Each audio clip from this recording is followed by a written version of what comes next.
જૂનાગઢ જિલ્લાના અજરાબ ગામમાં state bank of India સામે ખેડૂતોનો ભારે રોષ ફાટી નીકળ્યો છે, જ્યાં ખેડૂતોનો આક્ષેપ છે કે તેમની મંજૂરી વિના જબરદસ્તી વીમા અને પોલિસી જોડીને ખાતામાંથી વારંવાર રકમ કપાઈ રહી છે। ખેડૂતો મુજબ બેંક મેનેજર અભણતાનો લાભ લઈ ઓટો ડેબિટ દ્વારા સતત પૈસા કાપી રહ્યા છે અને ફરિયાદ કરવા છતાં યોગ્ય જવાબ મળતો નથી, જેના વિરોધમાં આજે આશરે 200 જેટલા ગામ લોકોએ બેંક ખાતે પહોંચી વિરોધ નોંધાવ્યો, છતાં મેનેજરે કોઈ ભૂલ સ્વીકારી ન હોવાનો આક્ષેપ કરવામાં આવ્યો છે। આક્રોશિત ખેડૂતો ચેતવણી આપી છે કે જો તાત્કાલિક કાર્યવાહી નહીં થાય તો બેંક સામે ઉગ્ર આંદોલન અને તાળાબંધી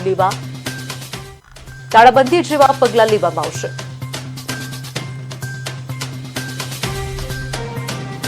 એના ખાતામાં 1 લાખ ઉપર લીધા છે તો મારે એવું આ SBI ના આગળ અધિકારીઓને એવું કહેવું છે કે આ જે અધિકારીઓ ધંધા કરે છે, ખેડૂતના ખાતામાંથી અભણ ખેડૂતનો લાભ ઉઠાવે છે તો એની માટે કડકમાં કડક કાર્યવાહી કરવામાં આવે અને આની ઉપર ધ્યાન દેવામાં આવે। હવે જો કોઈ ખેડૂતના ખાતામાંથી એની મંજૂરી વગર વીમા ઉતારવામાં આવ્યો છે તો હું મારા ગામને સાથે રાખી 1000 લોકોને ભેગા રાખી અને બેંકમાં તાળું મારી દઉં, હું એને ચેતવણી આપું છું। હવે એને સુધરીએ ને હું પાછો મેદાનમાં આવી જાય। અત્યારે બેંકે જતા આમાં જે નકારાત્મક જવાબ આવે છે, કોઈ એટલે પ્રોસેસ બહુ કરતા નથી, ધીમે જ્યારે પ્રોસેસ ચાલે અને રૂપિયા અટાણે ખેડૂતના આવેલા તુવેરના પાકના આવેલા હતા એ અટાણે દવા ખાતરના બિયારણના ચૂકવવાના હોય એ સમયે આ બેંકવાળા રૂપિયા ઉપાડી લે એ પાછો જવાબ ના આપે તો એમાં શું કરવાનું ખેડૂતે।